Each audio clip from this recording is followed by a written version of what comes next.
A Thousand Splendid Suns was a novel written by Afghan-American writer Khaled Hosseini in 2007. Khaled himself was an Afghan refugee who emigrated to the US at the age of 15. While he had only been in Afghanistan for a short portion of his life, living in the country until 1970, only to return again briefly from 1973 to 76. Him and his immediate family were still significantly emotionally impacted when they could not return back to their home due to war. This war in particular was the Soviet-Afghanistan War, a proxy war that would be fought between the United States and Russia over a Communist Party coup in Afghanistan.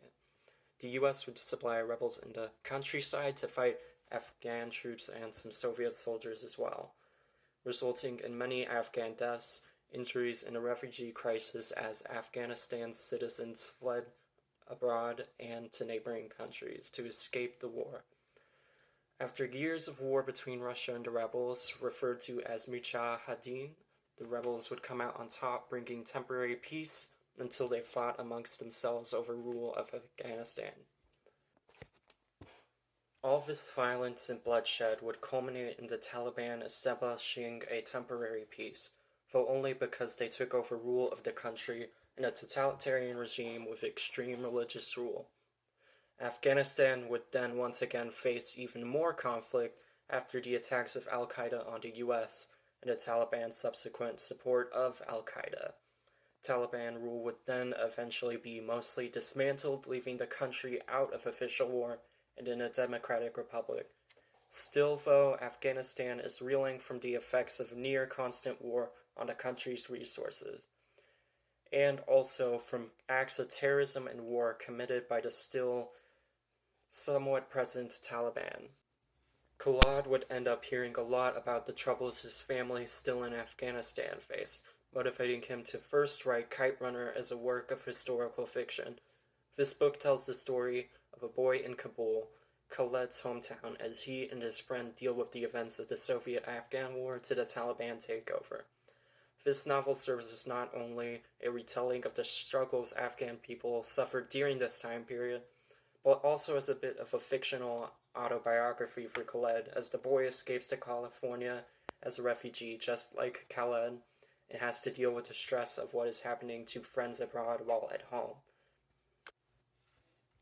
After the success of Kite Runner, Khaled Hosseini would once again write about this period of Afghanistan's history, but this time through the perspective of two young women as they grew from childhood to adulthood. This work, while similar in some respects, ends up having many more profound differences in terms of themes and social commentary on women's lives in Afghanistan society. A Thousand Splendid Suns is a novel based in Afghanistan following the lives of two main female characters, Miriam and Layla, as they go about life during the Russian rule, the Taliban rule, and the rebuilding following the Taliban rule. So you follow these two women as Miriam grows up and ultimately gets sold into a marriage that she didn't want, to get out of the life of her father and his family, as she is a harami or a bastard, and Layla, who has parents who are more liberal in the sense that they want her to get an education because her father is a college professor and they really value the voice of the woman, but their paths cross as a bomb goes off on Layla's home as they're packing to leave the city of Kabul, and both of her parents die. So Miriam and Rashid, Miriam's husband, take her in. And really the whole book just follows these women and shows the cruel treatment of women and the atmosphere of the society during these crazy world events. So like when the Taliban's coming up, how we would perceive it is way different than how they perceived it, in that some of them saw them as heroes, but we obviously don't see them that way. And then on 9/11, it covers that, but to them it was just a moment, like they saw it on TV and they like just kept living. Like they were surprised, but it didn't have a huge effect on them, but to us that's like a major world event that really shaped our society. So you follow these two women throughout their lives and how they grow up and is really different in the treatment of each of them, but ultimately they become friends and allies in the raising of the children that Rashid has with Layla, and with one of them not being his, it's the child of her former boyfriend, I guess, really, who moves off. And ultimately, in the end, Miriam, to save Layla from being beaten to death by Rashid, kills him and is taken to prison, where she is then killed herself. And then Layla goes on and lives with her two children with her former boyfriend Tariq, who she later marries, and they just go on living until she uses money that was given to her when she went back to visit Miriam's old home, that her father had left her before he died, to rebuild the orphanage where they left her daughter Aziza per Rashid's orders. When he had lost a job and they were really short on money, she rebuilds it and makes it into a school following the Taliban rule, and she acts as a teacher there. And the main thing that keeps her going is this poem that her dad really loved, which talks about 1,000 Splendid Suns. So it's a reflection on the title, and it gives hope even in a time of turmoil, which is ultimately what it did for her. One of the primary themes in A Thousand Splendid Suns is the role of women, and this is particularly under Taliban rule. So an example of this is when Mariam marries Rashid and Layla attended school. Their rights weren't that suppressed under the Soviet control. However, when the Taliban gained control, you can see that their lives drastically change. Women are forced to follow strict guidelines, such as wearing a burqa when outside, always being accompanied by a male relative, and being obedient and following all the rules. So the Taliban gave power to Rashid's cruelty towards Mariam and Layla, and his power over his children. So the cruelty of the Taliban was further exemplified through Mariam's execution at the end of the book. The education of women is also talked about because of Layla's father and her want to continue with her education before getting married. However, the Taliban didn't see women as worthy of having the right to an education. So we see that throughout the book, just the status of women in Afghanistan society is a pretty big deal. Another big theme is sacrifice. Several characters make sacrifices throughout the novel for the betterment for others around them, such as when Layla sacrifices her ability to marry Tariq and leave with his family because she knows that she has to stay with her mother and be strong for her. And Layla also sacrifices her happiness when she agrees to marry Rashid because she knows that she's pregnant and she's not really going to be able to survive in society without being married.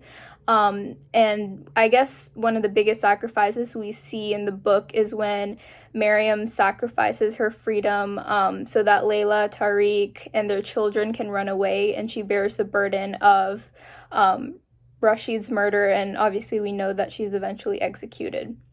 And so this final sacrifice really just brings together the whole story and gives Layla the opportunity to self-reflect and gain encouragement and, make a better life for other orphans.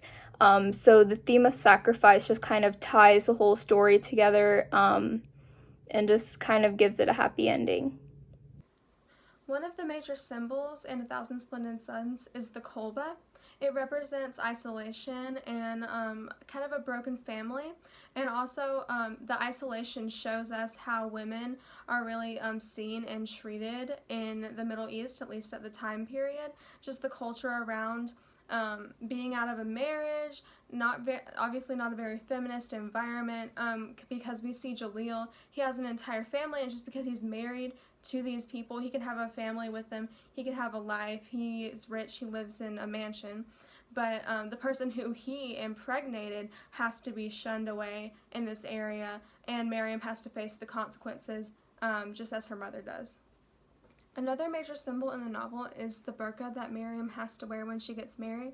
She says it's not really comfortable, she can't see very well when she's walking, but she also feels comfortable in a different sense because she's being sheltered by this burqa. No one can see her. And I think that says a lot about the isolation she faced before, and also just a lot about the culture around women once again. A lot of them accept the standards that they are held to, partly because of religion and partly because they feel a lot of shame for being a woman in certain standards, and especially Miriam, as she had to face being a girl born out of wedlock. She just feels very protected by this burqa, although it's also the thing that's oppressing her. The last major symbol in the novel is the Buddhas that Tariq and Layla see. These really represent the rich culture of Afghanistan and the multiculturalism of Afghanistan. And as these are destroyed by the Taliban, it really symbolizes the Taliban's disregard for the people of Afghanistan, as they really just have their own agenda, and they do not care about what other people practice, and they want to destroy anything that they are against. So there are a lot of allusions in A Thousand Splendid Suns, and they all work to say something about a character or a character's feelings or the setting. That's what they all work to do. And there's a mixture of Afghan and English allusions throughout the book. So for some of the Afghan allusions, there's one reference to an old Afghan romantic poem that kind of parallels Romeo and Juliet when referring to Layla and Tariq's relationship, but it was written prior to Romeo and Juliet, which I thought was cool. And then the title itself is a reference to a 17th century Afghan poem about Kabul, which is where most of the main characters live for the majority of the book. And then for the English allusions, there's a reference to Pinocchio at near the beginning of the book when Miriam's father is talking about a new film that's come out. He's talking about Pinocchio without directly stating it, and that goes to parallel the way Miriam's feeling about her father, because he's not treating her like she's his real daughter, which is what Pinocchio struggles with, not feeling like a real boy. And then this one isn't so much of an allusion as a direct reference, but Titanic, Kabul goes through a Titanic fever when Titanic comes out, which is what the Western Hemisphere was doing too. And that is paralleling the way the Kabul citizens feel about Kabul. It feels like a sinking ship, so they really resonate with the movie once it comes out.